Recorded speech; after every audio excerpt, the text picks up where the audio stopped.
Vous le savez, il y a quelques années, je crois que c'était en décembre 2019, on a eu un acte de vandalisme dans notre église avec une effraction, avec le tohu-bohu dans l'église, c'était le chaos, des cartouches d'encre qui étaient jetées pour salir les murs, tout qui était renversé. Et la police a attrapé une des personnes qui était suspectée d'avoir fait ça. Et à un moment, on a été convoqué au tribunal où il y avait le juge, le procureur, l'avocat, l'accusé et une salle remplie de personnes qui attendaient eux-mêmes leur procès ou le procès dans lequel ils étaient concernés, peut-être ils étaient plaignants. Et donc c'est une atmosphère vraiment spéciale. Je ne sais pas si vous avez eu l'occasion de pouvoir être dans une salle de cour de justice, mais c'est vrai qu'il y a beaucoup d'émotions avec des personnes qui attendent justement de recevoir justice, et des plaignants et des accusés qui sont parfois coupables et qui souhaitent éviter ça. Donc c'est une ambiance vraiment spéciale, et David, dans ce psaume, nous emmène finalement dans cette salle d'audience et son désir, lui, d'être jugé par Dieu et aussi d'obtenir justice en même temps. Et je vous invite à ce qu'on puisse lire ce psaume qui est le psaume 35.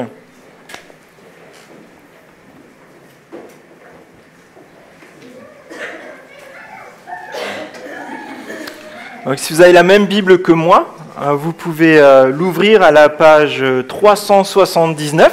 Et si vous n'aviez pas de Bible, on serait très content aussi de pouvoir vous en procurer une, ou en tout cas de vous l'offrir ou de vous la prêter. Donc n'hésitez pas à lever la main. Il y a une personne de l'équipe d'accueil qui pourra vous en donner une. Tout le monde est équipé ? Ok, super. Alors je propose de faire la lecture donc dans le psaume 35. Tu peux défiler en même temps que moi, s'il te plaît. Et la question qui se pose à nous, c'est peut-on demander justice à Dieu ? Et on va voir dans ce psaume que Dieu sauve et juge. Et on peut crier à Dieu, Dieu, sauve-moi, tu es mon salut. Dieu, jusqu'à quand ? Dieu, juge, s'il te plaît. Psaume 35. Éternel, accuse ceux qui m'accusent, combat ceux qui me combattent. Empare-toi du petit et du grand bouclier. Élève-toi pour me secourir. Brandis la lance et le javelot contre mes persécuteurs. Dis à mon âme, je suis ton salut. Qu'ils soient honteux et déçus ceux qui en veulent à ma vie. Qu'ils reculent et rougissent ceux qui méditent ma perte. Qu'ils soient comme la paille, emportés par le vent, et que l'ange de l'Éternel les chasse. Que leur route soit sombre et glissante, et que l'ange de l'Éternel les poursuive. En effet, c'est sans raison qu'ils m'ont tendu un piège, c'est sans raison qu'ils ont creusé un trou pour m'enlever la vie. Que la ruine les atteigne à l'improviste, qu'ils soient pris dans le piège qu'ils ont tendu, qu'ils y tombent pour leur ruine. Alors, j'exulterai de joie en l'Éternel, je me réjouirai à cause de son salut. Tout mon être dira, Éternel, qui peut comme toi délivrer le malheureux d'un plus fort que lui ? Le malheureux et le pauvre de celui qui les dépouille. Des faux témoins se lèvent, ils m'interrogent sur des faits que j'ignore, ils me rendent le mal pour le bien. Je suis abandonné de tous. Moi, quand ils étaient malades, je mettais une tenue de deuil, j'humiliais mon âme par le jeûne, je priais, la tête penchée sur la poitrine. Comme un ami pour un frère, je marchais lentement pour leur deuil, pour le deuil d'une mère.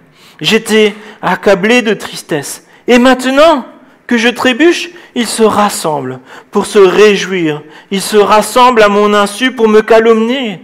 Ils me déchirent sans arrêt. Avec les impies et les moqueurs, ils grincent des dents contre moi.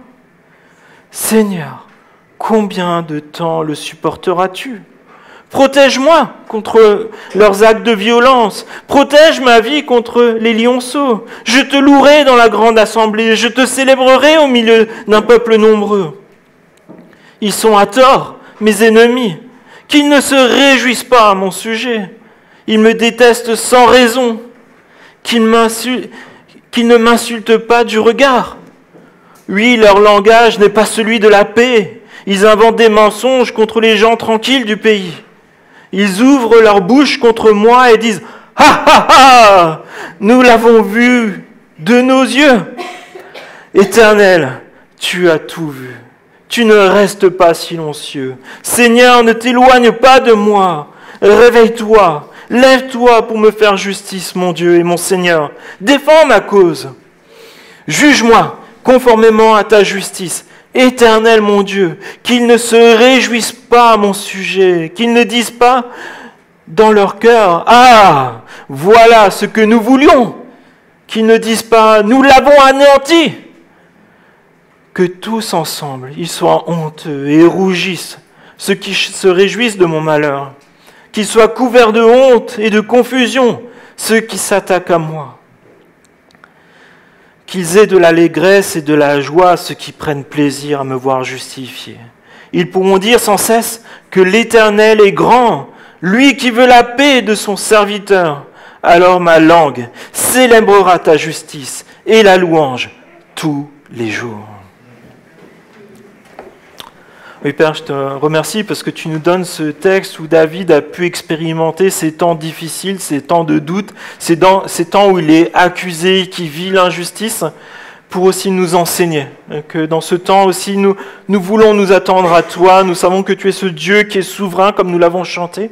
Et je te prie, s'il te plaît, que dans ce temps où on veut se mettre à ton écoute, que tu puisses nous parler aux uns et aux autres et nous révéler que tu es le Dieu grand et puissant, que tu es le Dieu vers lequel nous pouvons tourner nos regards et vers lequel nous pouvons déverser nos cœurs. Seigneur, je te prie, s'il te plaît, de nous parler, de nous encourager et de nous donner un élan nouveau, peut-être, pour ceux qui connaissent des temps difficiles.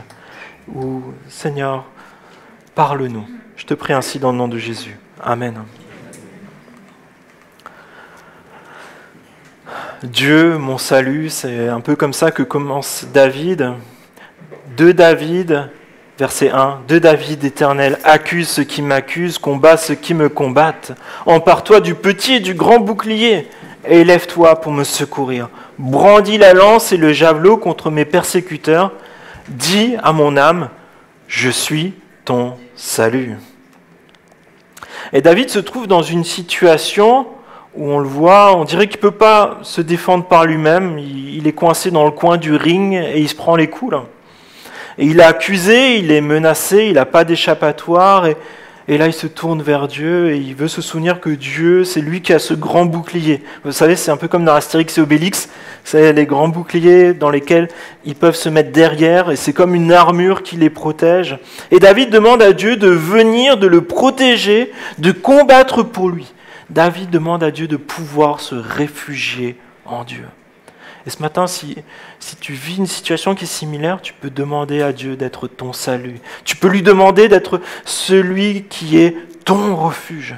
C'est une prière peut-être simple, mais Dieu te répondra d'une façon ou d'une autre. Verset 7.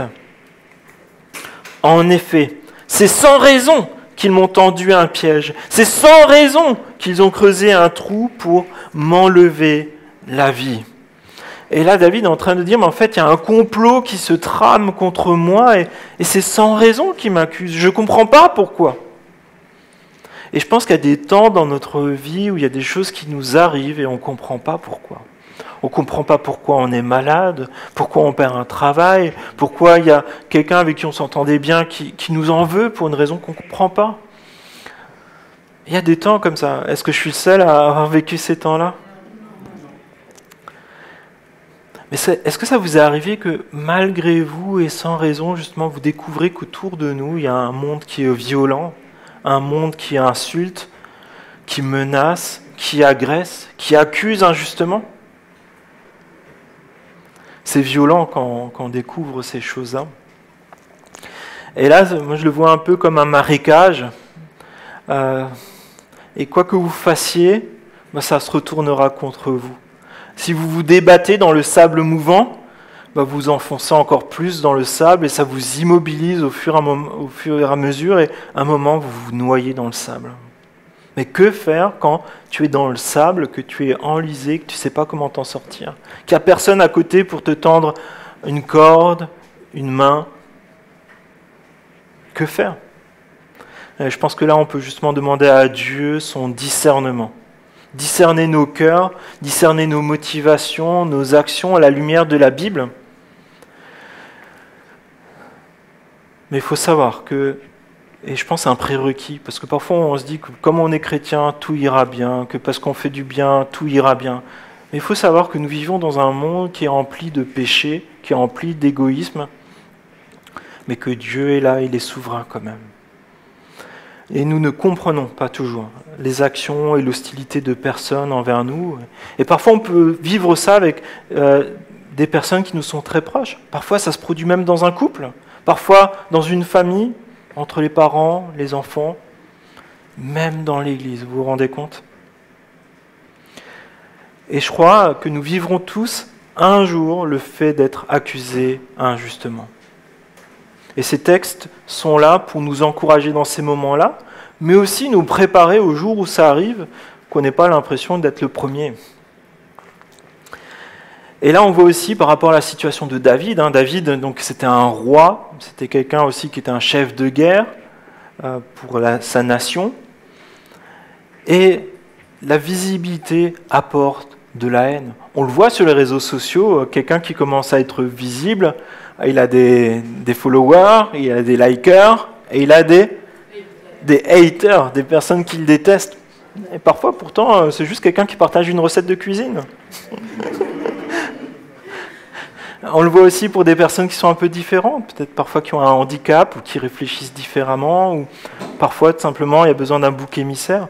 Combien d'enfants sont harcelés à l'école sans raison? Ils doivent parfois déménager, parfois changer d'école. Et pour un disciple de Jésus-Christ, là aussi, tu peux être confronté à cela, alors que finalement, toi, tu voulais juste faire du bien autour de toi. Peut-être on te haïra parce que tu as témoigné de ta foi en Jésus. Quelqu'un te dira, j'ai connu des jeunes qui ont rencontré Christ, et leurs parents leur ont dit de partir de la maison alors qu'ils n'étaient même pas majeurs. Pourquoi ? Si tu prends des responsabilités dans l'Église et que tu appliques la parole de Dieu, par moment, tu auras de l'hostilité alors que tu fais ce qui est juste en fonction de ce que dit la Bible. Est-ce que c'est nouveau? Et Jésus lui-même nous prévient de cela en Jean au chapitre 15, au verset 18. « Si le monde vous déteste, sachez qu'il m'a détesté avant vous.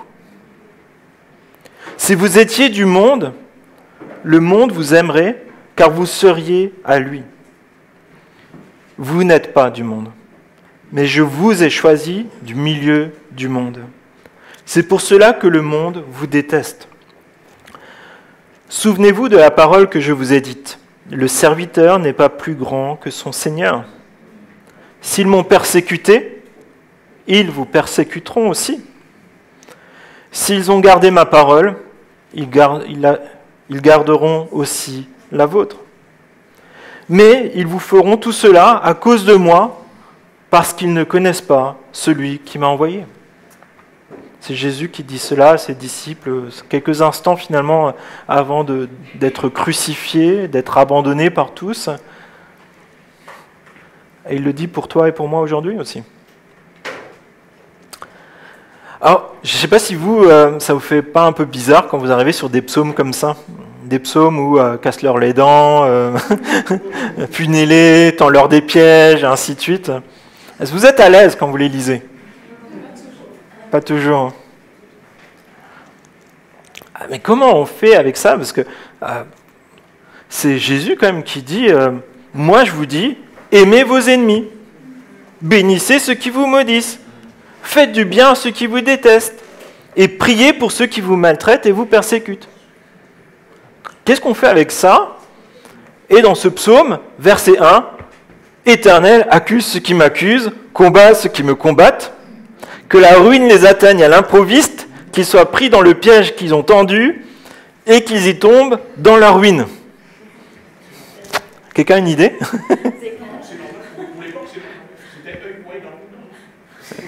Ok, œil pour œil, dent pour dent. Est-ce que c'est que l'époque?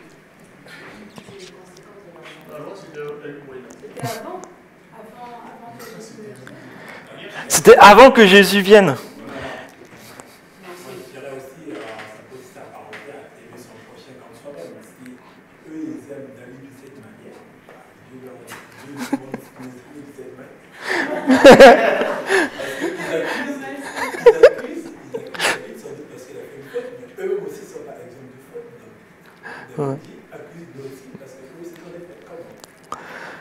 Ouais, c'est vrai que quand on arrive sur ces psaumes-là, c'est pas simple. Et justement, je propose quand même de donner quelques éclairages, pas juste de dire bon dimanche à tout le monde. Je vais vous enfoncer quand même d'abord avant. Vous êtes d'accord que les psaumes, ils sont faits pour que tu puisses les prier. Donc ça veut dire que ce psaume-là, tu dois pouvoir le prier à Dieu. Tu dois même pouvoir le chanter. Je ne sais pas si tu te rends compte. Alors qu'est-ce qu'on fait quand on tombe sur un psaume comme ça? Est-ce qu'il y a un Dieu de l'Ancien Testament et un Dieu du Nouveau Testament? Et je pense que là, je vais toucher quelque chose d'assez particulier, mais je pense qu'on a besoin de l'entendre de temps en temps. C'est qu'on a souvent la tentation de vouloir tout lisser pour que ça soit tout harmonieux et que ça corresponde à quelque chose où on est bien dedans. Et dans la Bible, Dieu place volontairement des tensions pour que tu sois en tension, pour que tu te poses des questions, pour que tu demandes à Dieu le discernement.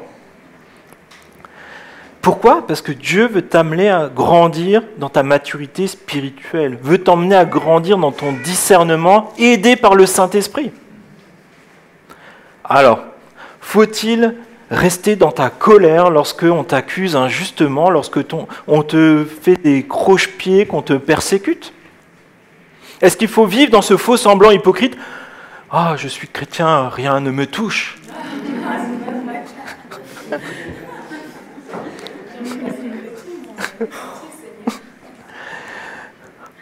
Ou est-ce qu'il faut confesser à Dieu les sentiments qui nous habitent et qui sont là? À qui il faut les confier plutôt qu'à Dieu? Parce que parfois on fait « Ah là, Dieu m'a secouru, j'ai eu cette paix-là. » Et par contre après on a dit tout ce qu'on pensait à quelqu'un de physique devant une bière ou un café. Mais non! Commence par dire ce que tu as vécu, ce que tu ressens à Dieu. Je pense que c'est ce que David nous apprend justement. Tu as le droit d'avoir des émotions, qui soient bonnes ou mauvaises, mais donne-les à Dieu. Jusque-là, tu n'as rien péché encore. Si tu confies à Dieu ce qui est sur ton cœur. C'est là où justement tu peux te confier et dire « Ok, je sens tout ça, mais je compte sur ta justice. Je demande que tu m'apaises. Et je te demande, s'il te plaît, de me donner cette capacité surnaturelle de pardonner. » Mais il y a des étapes à cela, et pardonner, pour avoir coché sa case et continuer à pourrir de l'intérieur, c'est pas ça bibliquement. Et donc, voilà, livre tes sentiments à Dieu, et tu peux demander à Dieu la justice. Il est possible d'aimer ses ennemis tout en demandant à Dieu sa justice. De confier que ce n'est pas soi-même qui se venge. Et même dans l'Ancien Testament, je tiens à le dire, c'est pas œil pour œil, dent pour dent, c'est toi qui casses la dent et c'est toi qui crèves l'œil. C'est la justice. C'est le tribunal de l'époque, en fait. C'est comme il y a pas si longtemps en France, dans les années 80, il y avait encore la peine de mort. C'était pas la personne qui avait perdu quelqu'un qui allait tuer la personne, c'était l'État français qui appliquait la justice qui était dans son code civil, pénal, enfin voilà, pour les juristes, excusez-moi. Donc ne cherche pas ta propre vengeance ou ta propre justice, mais demande la justice à Dieu. Il est possible de demander à Dieu qu'une personne ne prospère pas dans son crime. Dieu peut arrêter la personne dans son autodestruction et l'autodestruction qu'il y a autour d'elle. S'il y a quelqu'un qui persévère dans le vol, tu peux demander à Dieu qu'elle arrête de voler et qu'elle arrête de pourrir la vie des gens. Tu as le droit. Il est possible de livrer son cœur et ses sentiments à Dieu, de déverser son cœur à lui, dans cette intimité que tu as avec Dieu. Tu peux être vrai. Tu n'as pas besoin de jouer sur les apparences ou de faire le super chrétien. Mais Dieu se servira de ces temps-là pour sonder tes pensées, ton cœur, te transformer, te décharger. Il y a quelques mois, donc ça fait à peu près 1 an, je pense, en fait, on était avec plusieurs pasteurs, puis il y a aussi les jeunes qui étaient là. Alors, l'intervention était un peu spéciale, hein, je l'avoue, mais il y avait un missionnaire anglais en Ukraine, marié à une Ukrainienne, qui nous racontait comment ça se passait dans son église depuis l'invasion russe. Et il expliquait les tortures, les viols, les massacres, ainsi de suite, des membres de son église. Des personnes qui étaient assis comme nous aujourd'hui, à ta gauche, à ta droite, un jour ils n'étaient plus là où ils étaient mutilés. Et il était fâché. Et il demandait à Dieu sa justice, que ça s'arrête, que les coupables soient punis par Dieu, selon la justice de Dieu. Et en Romains 12, verset 19, justement, je pense qu'il y a cet éclairage du Nouveau Testament, peut-être quand même pour ceux qui sont peut-être encore un peu réticents entre l'Ancien et le Nouveau Testament, mais il dit cela, « Ne vous vengez pas vous-même, mais laissez agir la colère de Dieu. Car il est écrit, c'est à moi qu'il appartient de faire justice. C'est moi qui rendrai à chacun son dû. » Dieu est lui aussi en colère contre le péché. Et aujourd'hui, il est dans ce temps de patience où il nous laisse à chacun le temps de se réconcilier avec lui, de se repentir, de lui demander pardon, de changer de vie. Mais Dieu est en colère et il retient ces vases qui sont chargés de sa colère. C'est écrit dans Romains. Pour que tu aies le temps ce matin de te réconcilier avec Dieu, si ce n'est pas encore le cas. Alors mes amis, ne jouons pas aux chrétiens parfaits, aux super chrétiens qui n'ont pas d'émotion, qui n'ont pas de frustration, qui n'ont pas de lutte. Dieu voit au-delà des apparences. Soyons authentiques devant lui, crions à Dieu, n'hésitons pas. Dieu n'a jamais reproché à Job d'avoir crié à lui, de lui avoir demandé « mais pourquoi ?» Et ce qui est particulier dans ce psaume, c'est que, je ne sais pas si vous l'avez remarqué, il y a 3 cycles où David dit « voilà, je vis l'injustice, agis pour moi » et à chaque fois il revient à un temps de louange. Verset 9. « Alors j'exulterai de joie en l'Éternel, je me réjouirai à cause de son salut. Tout mon être dira « Éternel, qui peut comme toi délivrer le malheureux d'un plus fort que lui, le malheureux et le pauvre de celui qui les dépouille ?» À chaque fois que David demande à Dieu d'intervenir, il est déjà dans ce temps où il prépare sa réjouissance, parce qu'il sait que Dieu l'entend, et que tôt ou tard, dans ce monde ou le monde à venir, Dieu agira et sa justice s'accomplira. Et même dans le doute, même si la situation n'est pas encore réglée, David parle au futur, et 3 fois au futur. Nous pouvons faire confiance à Dieu, même si ce n'est pas aussi rapide que l'on souhaiterait. Et nous pouvons déjà célébrer Dieu, exulter notre joie de savoir que Dieu, il est tout-puissant, il est au-dessus de ces situations-là, il est au-dessus de notre peine. Il est avec toi dans tes doutes, dans tes pleurs, dans tes chagrins. Et un jour, la délivrance sera là. La justice de Dieu s'appliquera. Et tu peux dire ce matin déjà, Dieu est mon salut. Tu peux le dire même à ton voisin, Dieu est ton salut.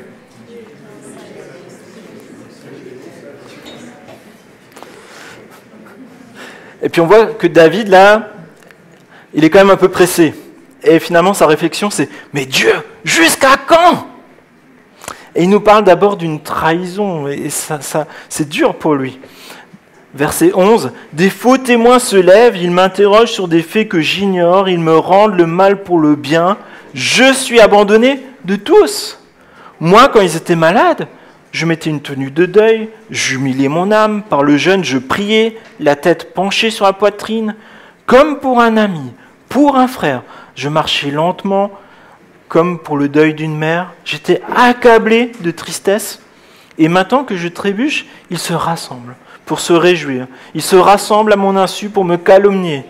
Ils me déchirent sans arrêt. Le bien ne te procurera pas toujours le bien. Nous pouvons manifester de l'affection, de l'empathie, souffrir avec, le considérer comme un frère, soutenir dans la maladie, le deuil, avoir de l'amour, le considérer comme un frère, comme un ami.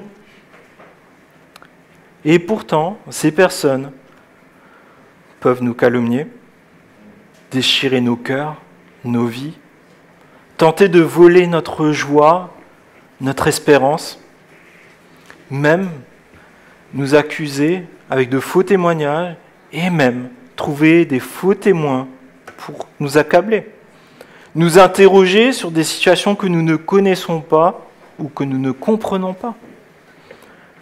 Alors que vous, de tout votre cœur, de vos pensées, de vos paroles, de vos actions, vous avez pratiqué le bien. Vous avez pratiqué l'amour envers ces mêmes personnes. Et désormais, ils cherchent à vous anéantir.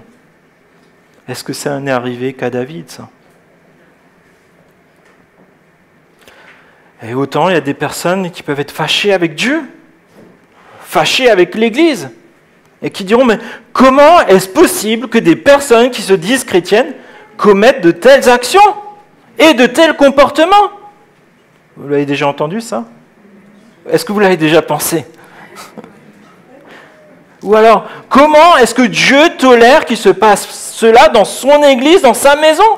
C'est pas normal. Et là, j'ai envie de te rappeler quelque chose. Jésus aussi a été trahi et abandonné. Au moment où il en avait le plus besoin. Il emmène quelques disciples pour prier avec lui avant d'être arrêté. Ils s'endorment tous. Pierre qui disait « Je vais mourir avec toi », il renie 3 fois Jésus et il se barre. Un disciple, il abandonne ses vêtements pour courir plus vite, tout nu. Qui était après au pied de la croix à voir Jésus souffrir? Jésus l'a vécu. Et si Jésus l'a vécu et a accepté de souffrir pour toi et pour moi, pour qu'on puisse être réconcilié avec Dieu, il peut aussi te dire « Je l'ai vécu, je suis avec toi dans ce temps-là ». Ne t'en fais pas. Dieu a pourvu pour Jésus et pourvoira pour toi. Et David arrive justement à ce temps où il dit « Mais jusqu'à quand ?» Verset 17. « Seigneur, combien de temps le supporteras-tu? Protège-moi contre leurs actes de violence. Protège ma vie contre les lionceaux. » Il y a des situations, on a beau dire « Je fais confiance à Dieu », on en a marre, on n'en peut plus, on n'a plus de ressources. Et dans ces temps-là, nous pouvons crier « Jusqu'à quand? Sauve-moi, j'en peux plus !» C'est le cri d'un homme désespéré, mais qui fait confiance en Dieu parce qu'il sait que c'est seulement Dieu qui peut intervenir. Mais encore là, David est déjà dans ce temps de réjouissance, au verset 18. « Je te louerai dans la grande assemblée, je te célébrerai au milieu d'un peuple nombreux. Ils sont à tort mes ennemis, qui ne se réjouissent pas à mon sujet. Ils me détestent sans raison, qu'ils ne m'insultent pas du regard. » David termine encore une nouvelle fois dans la louange, mais David, là, il comprend quelque chose qui est essentiel. David se rappelle « Je ne suis pas seul ». Il y a des frères et des sœurs qui, eux aussi, font confiance à Dieu, qui adorent Dieu, qui demandent la justice de Dieu sur leur vie, pour leur Église. Et c'est là toute la différence avec, vous connaissez Élie? Donc Élie, il a fait quelque chose d'extraordinaire dans la présence de Dieu, et puis à un moment, il se sent seul. Il pense que tous les autres prophètes, tous les autres fidèles ont été tués, qu'il ne reste que lui. Et là, il commence à commencer une vraie déprime. Il est en train de mourir intérieurement, en fait. Et c'est là que Dieu le relève en lui donnant à manger, à boire, il l'emmène au calme. Et à un moment, Dieu lui dit « J'ai sauvé 5000 personnes qui me sont fidèles. » Alors qu'Élie pense être le seul. Il y a d'autres personnes qui sont encore là, qui demandent la justice de Dieu, qui comptent sur Dieu, qui adorent Dieu. C'est pour ça, quand tu as un temps de mou comme ça, rappelle-toi, tu n'es pas seul. Il y a d'autres personnes qui adorent Dieu, qui font confiance à Dieu. Et Dieu est avec David, Dieu est avec toi. Mais il est aussi avec cette assemblée nombreuse d'adorateurs de Dieu, où je pense beaucoup parmi nous en font partie. Adorer Dieu, c'est le but de leur vie. Donc tu n'es pas seul, même si c'est imparfait, à côté de toi, il y a des personnes qui aussi font confiance à Dieu. Et c'est un appel vraiment solennel. C'est quelque chose que je dis régulièrement. Si tu traverses des temps de difficulté, ne t'enferme pas dans ton coin. Ne t'enferme pas dans ton coin. Dieu a placé des gens à tes côtés.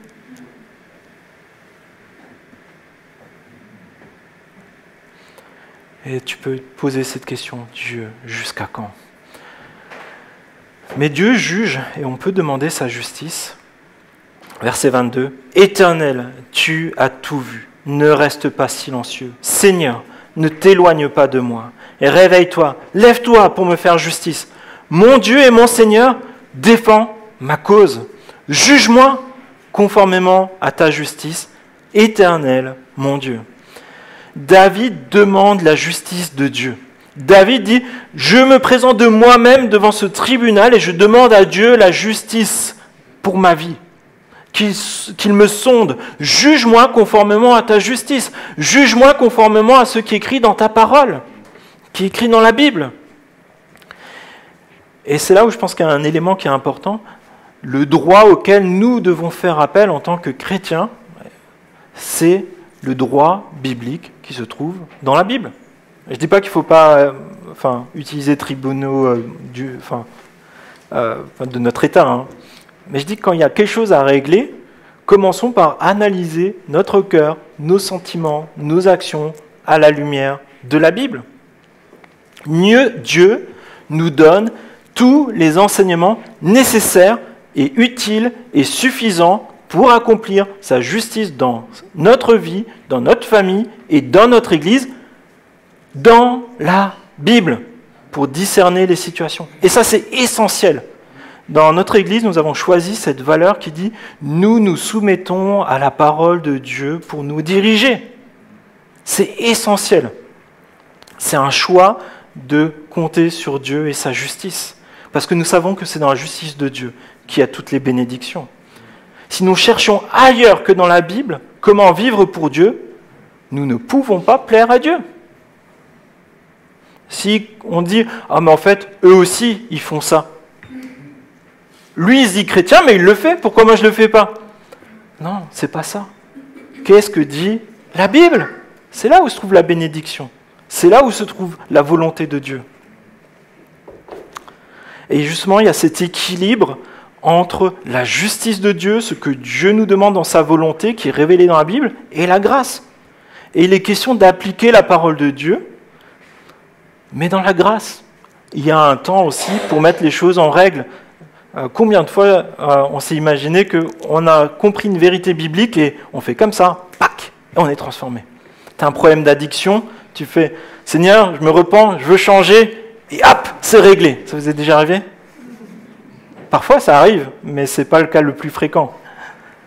C'est la même chose, vous vivez dans... il y a des choses qui prennent du temps à être réglées, mais quand on fait ce choix de dire « Seigneur, je vois ce problème, je compte sur toi pour changer cela. Je veux compter sur ta grâce, je veux compter sur le fait que tu me soutiennes en cela. Je me repens, mais je compte sur tes forces. Même si je chute, je compte sur toi pour me relever. » Et c'est ça la grâce. Et c'est ça dont nous avons besoin. Sinon, nous restons dans des choses qui sont des apparences. Ne soyons pas dans les apparences. Soyons vrais, mais comptons sur la grâce de Dieu et appuyons-nous sur la volonté de Dieu. Enfin, verset 27, « Qu'ils aient de l'allégresse et de la joie ceux qui prennent plaisir à me voir justifié. Ils pourront dire sans cesse que l'Éternel est grand, lui qui veut la paix de son serviteur. Alors ma langue célébrera ta justice et la louange tous les jours. » Et David prie que ceux qui font confiance à Dieu se réjouissent des jugements de Dieu, de la restauration de ceux qui sont accusés injustement, de ceux qui sont calomniés injustement.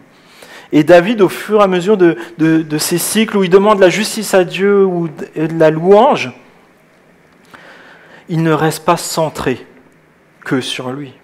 Il ne reste pas centré que sur ses difficultés ou son mal-être, mais il regarde à Dieu et il sait qu'il y a des personnes autour de lui, le peuple de Dieu, la famille de Dieu.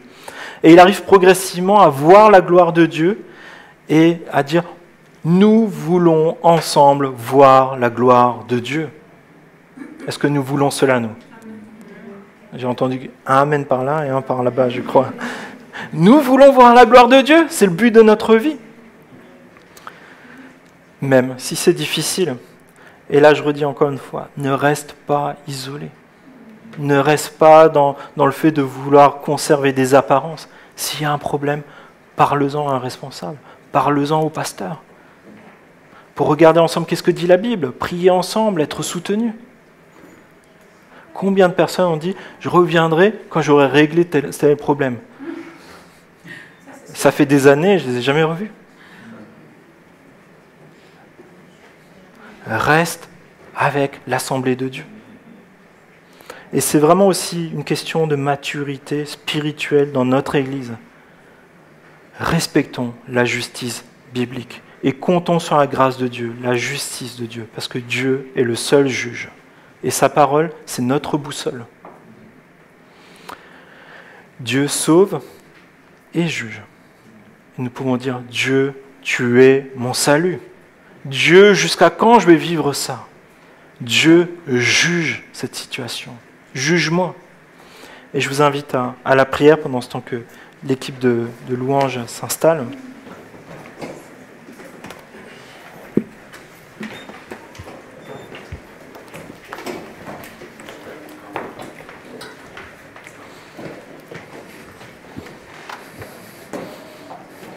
Je vous invite à peut-être juste prendre 30 secondes pour réfléchir à ce que Dieu peut-être vous a dit ce matin. Est-ce qu'il y a une situation dans laquelle vous n'êtes pas en paix ce matin? Une situation où vous connaissez de l'injustice? Peut-être vous avez pu connaître du harcèlement.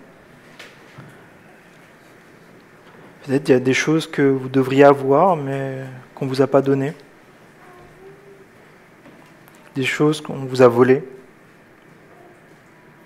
Des choses où on vous a accusé injustement. Peut-être on vous a fait extrêmement souffrir.